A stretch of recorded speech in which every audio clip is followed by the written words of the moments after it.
Hello, my name is Bob Hussey. I'm the pastor of St. Thomas More Church in Decatur, Georgia. Today, as we reflect on the Epiphany and the visit of the Magi, perhaps a grace we could ask for is to have the same openness and hope as the Magi, to be seekers of the Lord. A number of years ago, when I was on faculty at a Jesuit university, I would also help with the retreats offered through campus ministry. There was one particular retreat that I really liked because not only students but also faculty and staff were invited to participate in the retreat. So usually about half of the retreatants were college students and the other half were people in their 40s or 50s or 60s. It was fascinating to observe the interaction between these two groups. As each person on the retreat would talk about his or her experience, whether about their prayer and reflection or about what was going on in their life, you could often detect a sense of surprise in the students as they listened to the adults talk. They were not expecting to hear that these adults were still trying to figure out where they were going in their life, where the Lord was calling them. The students saw themselves as being at a stage in life where they were figuring out what their major life choices would be, where they were going for their future, but they somehow implicitly seemed to think that once they made those choices and set out on that path, that the direction of life would then be very clear. So they were really surprised to hear that these adults, 20 or 30 years older than them, were still seekers. Now, the adults were not necessarily making the same kind of life decisions as the students, like what career path to follow or who would be their life partner. But spiritually, they were still very much seekers. Now, those of us who are a little older might want to look back at those younger folks and say, did you really think that we had this all figured out? But the wonderful thing about the interaction on that retreat was while the students were at first surprised to hear where these adults were spiritually, they also came to have tremendous respect and admiration for them, for the integrity they had to still be seeking, to have the courage not to be resigned, but to continue to search for the Lord.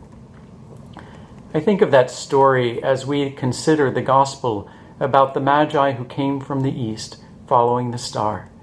The scripture refers to these people as Magi, but we're really not sure what Magi were. Tradition has thought of them as 3 kings or 3 wise men. Others have suggested that they were more like astronomers or astrologers. We are not even sure there were really 3 of them. The only reason we think there were 3 is that 3 gifts are mentioned: gold, frankincense, and myrrh. But resolving the question of exactly who the Magi were is not really that important. What is important in terms of the message of the story is that the scripture portrays them as seekers. They are the ones who left the security of their home and set out on a long journey because they were looking for something. That star was for them a sign that their God was acting, was leading them somewhere, and they wanted to follow that star. The story contrasts the open, fearless, seeking attitude of the Magi with that of King Herod. Herod's stance was completely different. He perceived the news of a newborn king of the Jews as a threat. But it is the Magi, the seekers, who find the Lord. And the story says they were overjoyed. They prostrated themselves before the child and did him homage, presenting him treasures of gold, frankincense, and myrrh. Think what it means for a king or a king's representative to offer his treasure to one whom he perceived as another king. It means I am so open to the good possibilities of who you are and who we can be together, and that I don't feel threatened, but just the opposite. I feel free enough to share my treasure with you. As we continue the celebration of the season of Christmas, the story of the birth of God as Jesus leads us today to the Epiphany and the visit of the Magi, who seek out this revelation of God. How much the Lord wants to be found. How much the Lord wants us to seek him. And so perhaps we might ask ourselves today, to what extent are we, like the Magi, seekers?